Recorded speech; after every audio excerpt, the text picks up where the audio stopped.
The Marvel Cinematic Universe has given us a political thriller, a heist movie, some space operas, and now it's given us a movie about a king and his kingdom. So let's talk about it.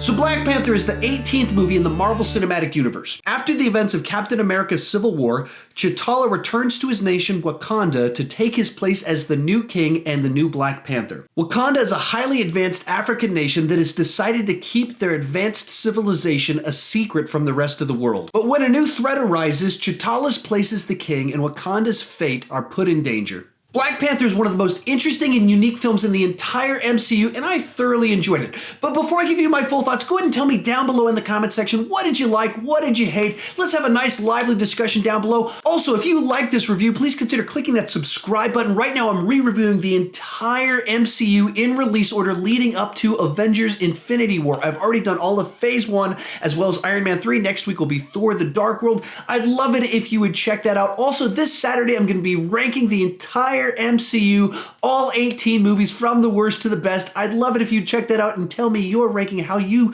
place all the movies. With that said, let's start talking about the good. What I loved right out of the gate with this movie is the world building. As we go into this world of Wakanda, the production design, the crafting of how the culture works, the technology, all of it feels very futuristic while feeling very African at the same time. And as we go into it, it just adds this whole new rich layer to the MCU as you fully understand why we haven't heard a lot about Wakanda up to this point in time, while at the same time having little hints of it sprinkled throughout the MCU up to this point in time. It just adds new layers to what we've seen before and makes the MCU even bigger than it already is. The next thing I loved about this movie are the characters. There's so many amazing, nuanced characters played by amazing actors. Like, as I was watching it, I kept going, wait, I didn't realize they were in this movie. Wait, he's in this movie too? She's in this movie? And people kept appearing on screen that I did not know were in the movie, and they're very prominent throughout the whole movie because there's so many great actors in it. And each of the characters are distinct and unique. You have warriors, you have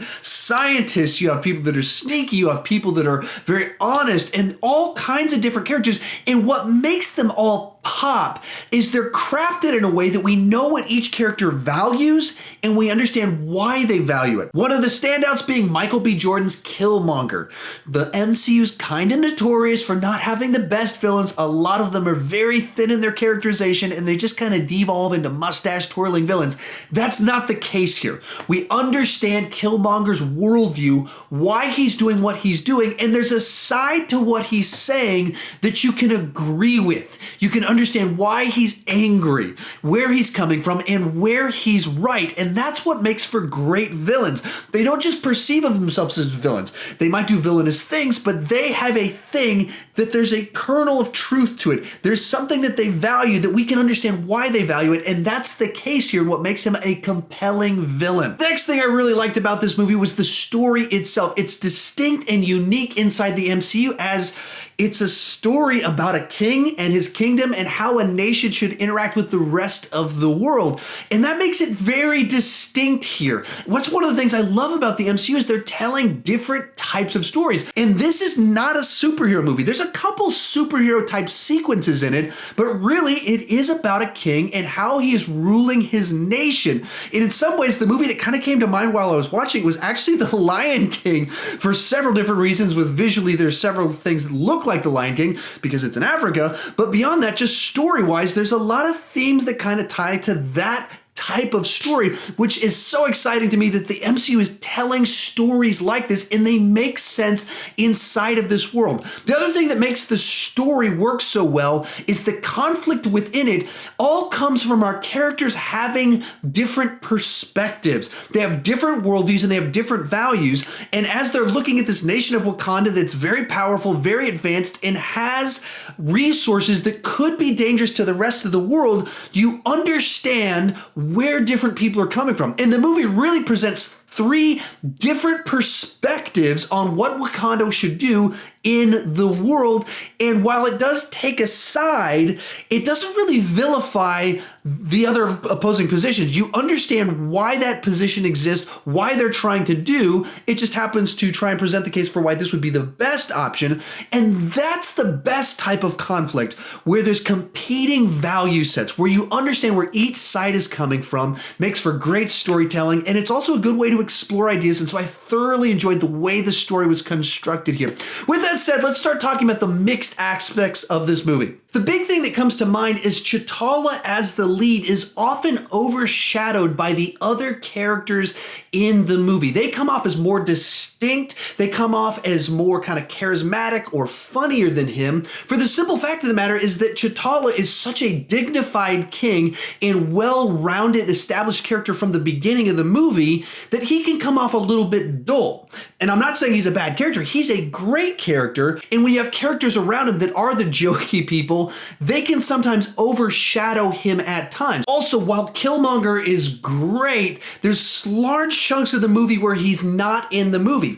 And there's reason for that, and it's setting things up, and it's not like those sections are bad, but he's so good that you kind of want more of him in the movie, and you don't want such long gaps where he's not present. With that said, let's start talking about the negative aspects of the movie. The big thing here is that the action and the CGI are very uneven. Now, there's some great, amazing CGI in the movie, and there's a few shots with the action that are phenomenal, and because of the nature of it, with kind of this African setting with this nation, there's some very cool things they do with the action, the sorts of scenarios that happen because of that.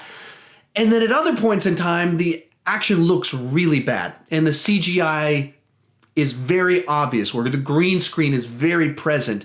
And so they're very uneven in the way they're done in the movie. The action in particular, there's a lot of fight scenes that are set in the dark, so you can't really see what's going on. Some of the hand-to-hand fighting is in close-ups with a lot of cuts, and so you can't really see what's going on, and they're cutting around the lead actors and their abilities.